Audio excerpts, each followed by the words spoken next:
What is up, YouTube? Today we are going back to the modular system and looking at making some melodies and some lead lines and stuff like that. Some more sort of musical stuff. And I've got a module here called the Mutable Instruments Marbles, which is an absolute pleasure to work with when creating melodies and even just sort of random ideas and stuff like that. And I want to show you guys just how cool this module is for creating melodies and stuff like that, specifically, you know, to work alongside your psytrance tracks, or I think it could work with any sort of electronic music arrangements, you know, either in a DAW or, you know, with a sort of full rack, you know, in a sort of like jam environment would be absolutely fantastic as well. Anyway, let's check it out. So this is the Modaks data. This is a very cool module because, amongst other things, it's a spectrum analyzer, oscilloscope, a tuner, and some other stuff. Pretty much a all-in-one utilities module. Something like an oscilloscope is very handy to have in the modular environment because you're able to see, you know, what sort of stepped modulations and, you know, what's happening with your LFOs and envelopes and stuff like that, amongst being able to see what's happening with your actual waveforms and stuff like that. So it's a very handy thing to have. The nice thing about this guy, though, is it's an oscillator as well. So I'm not going to go in depth about the actual, the sort of full features of the Modaks data in this video.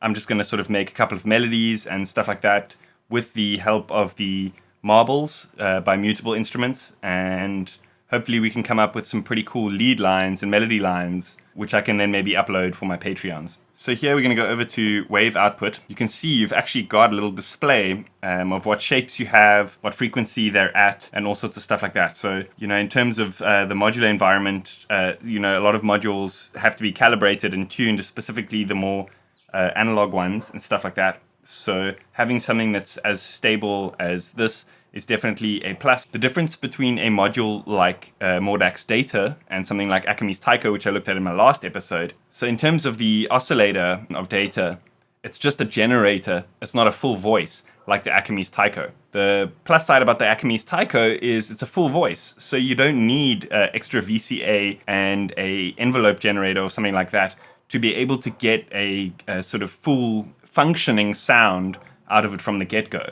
So for those guys who are looking at getting into modular and you're looking at a module that is just a generator, you're going to definitely need to get some, you know, stuff with that to make it a full voice, you know, something like a VCA, an ADSR, maybe even a filter. A filter is not as necessary, in my opinion, as, I mean, it's obviously a nice thing to have, you know, with the modulations and stuff, but it's always something that you could add in the digital environment. I mean, you know, please don't flame me in the comments because analog versus digital, etc., etc. Just in terms of, you know, your first expenses when getting into modular, I feel that a filter is not as necessary as stuff like ADSRs, VCAs, actual voices and oscillators and stuff like that. What I'm going to do is I'm actually going to send the saw wave output to my VCA and then into my sound card. So like I mentioned, to get this from, you know, not being a sort of never-ending tone and create something that's like rhythmic or more musical, we're going to need, you know, some sort of rhythm or, you know, some sort of attenuation to the VCA. So what we can do is we can use an ADSR. So, I mean, I could either just trigger the gate directly out of my computer, or what I could do is use something like marbles to generate, you know, random rhythms depending on sort of certain algorithms that we dial in on the front panel. So let's do that. What I'm going to do is I'm going to plug the gate from my computer into the clock of marbles, and then I'm going to plug the T3 into the gate input of my ADSR, and then the output of the ADSR into the CV input of the VCA. So now my 16th clock from my DAW is going to be triggering the clock of marbles. And this bias probability knob over here is going to change the probability of gates coming out of T3 over here, right? So let's have a listen to what that sounds like.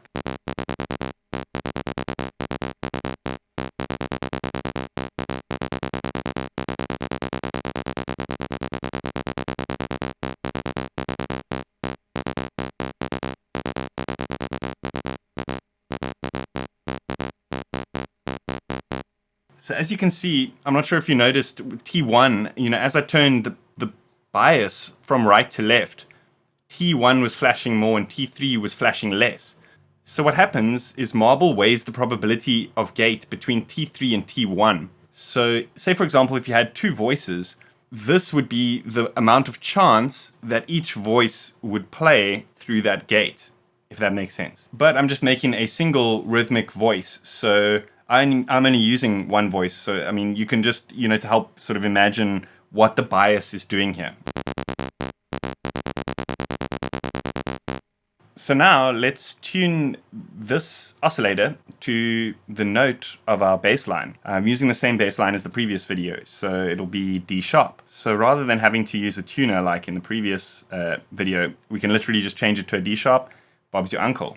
And we can maybe even slap some effects on there, like a bit of a filter, delay, reverb, stuff like that.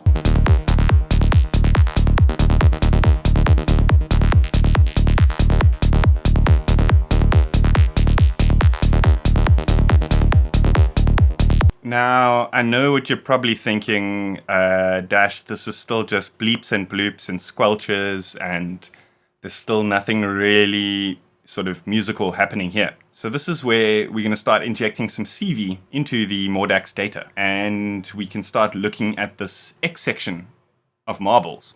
And this X section is a pretty beautiful thing, and I can't really begin to explain the entire workings of it in one video.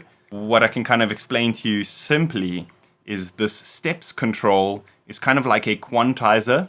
From sort of 12 o'clock counterclockwise, it's slewing the rate of change between notes, for example. And from 12 o'clock clockwise, it's different sort of amounts at which it's quantizing to a scale.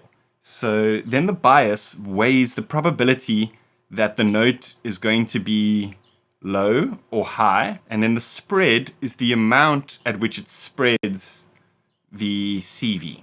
Let me show you what I mean. So this input 2 over here is going to be the CV input. So what I'm going to do is I'm just going to go one of these X outputs into input 2 over here. And that's going to be the CV input for this. This section, I want to clock it at the same rate that this T section is being clocked at.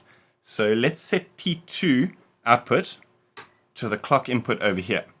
And there should be no difference now, as far as I know, because the spread is down and the bias is down. So it's not actually going to be spreading the CV up and down. But watch as I move these knobs. Listen for the difference in the sound.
just sitting here and recording a couple of progressions out of it, I'm getting so inspired to create, entire tracks just around these sort of little licks and riffs that it's just automatically generating out of algorithms.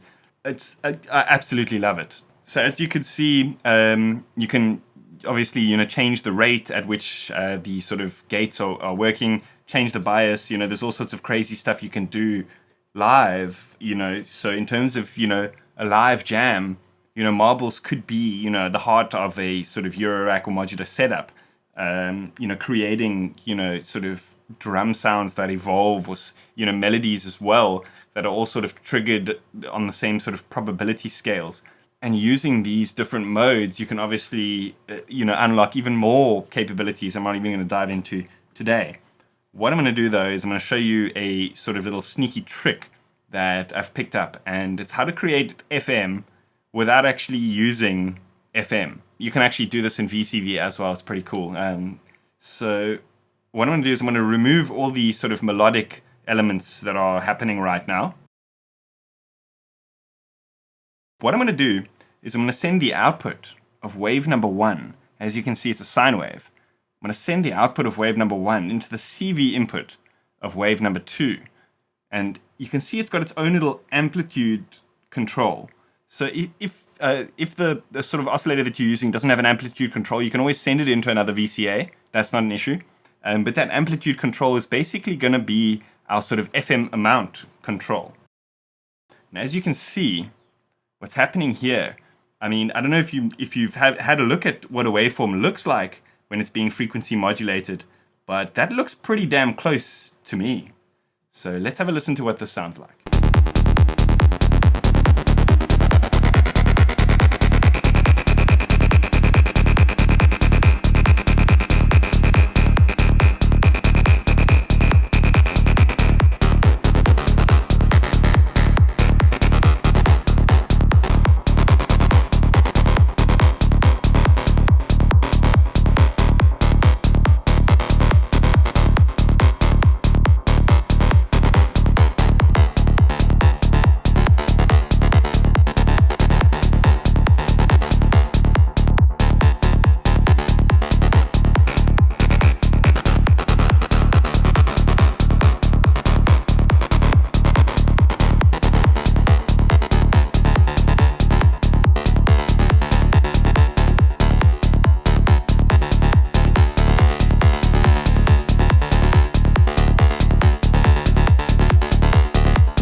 Awesome. I hope you guys enjoyed that as much as I did. Let me know what you think in the comments. On a side note, there's an emulation of mutable marbles built into VCV Rack. It's called the Random Sampler. So if you guys want to recreate what I've done here, you can do so in VCV Rack very, very easily using the Random Sampler module. Obviously, there are advantages to having the hardware unit in front of you. It's much more sort of hands-on. It's a lot more sort of playable, so you can kind of create these, varying kind of melodies and then quickly snap them using the sort of deja vu function and stuff like that. Like I said, I didn't go too in-depth with the functions of this module. There are plenty of videos on YouTube showing you a lot more sort of in-depth usages of the module itself. So another huge thanks to Mother City Modular for making this video happen. If you want to check them out, check out the link in the description below. I hope you guys enjoyed that. Let me know what you think in the comments. As always, hit that like button, hit that subscribe button. See you guys next time.